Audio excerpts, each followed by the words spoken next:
There are about a dozen deportee shelters in downtown Tijuana, and every morning they empty as people make their way on foot to a bright yellow building on the outskirts of downtown. It's the Padre Chava Breakfast Hall and Shelter. On this morning, there are so many people that the line snakes back and forth on both sides of the street. For many, this will be their only meal today.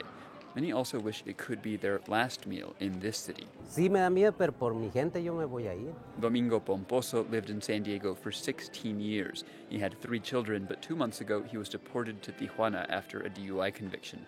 He says the prospect of crossing the border again is daunting, which is why he's waited 2 months. But he says he has to try for his children.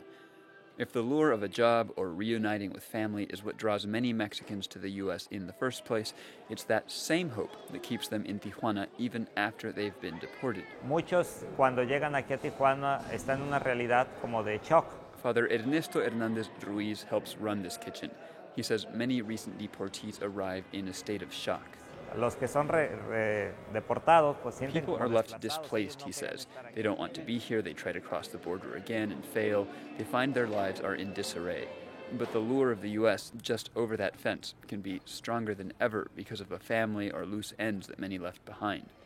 This breakfast hall is a sort of staging ground for many people's next steps. Isaias Garcia was first deported 5 years ago.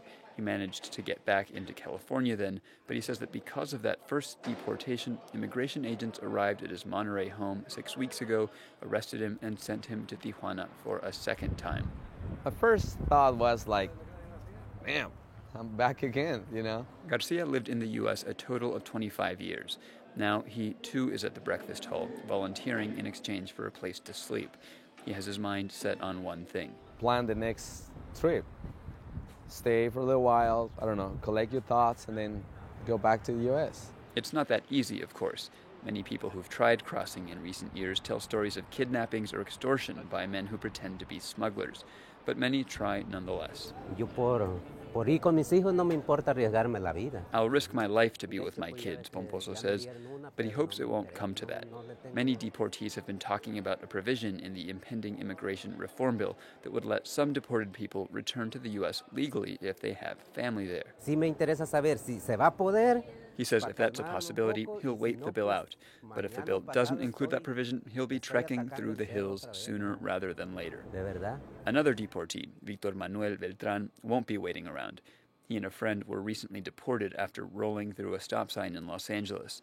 When they arrived at this hall, they just wanted to return to their hometown. Every week, the hall gets government money to put a few deportees on a plane back home. The directors asked Beltran if he wanted to go. He said yes. On this morning, after helping to serve a few hundred plates of food, Beltran and his friend hop into an SUV bound for the airport.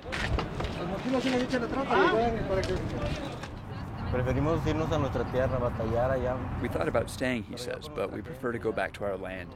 It's a struggle, but at least we're with our own people there. I crossed with a dream, he says, and I came back defeated. My family told me not to go, that those dreams only come true in movies.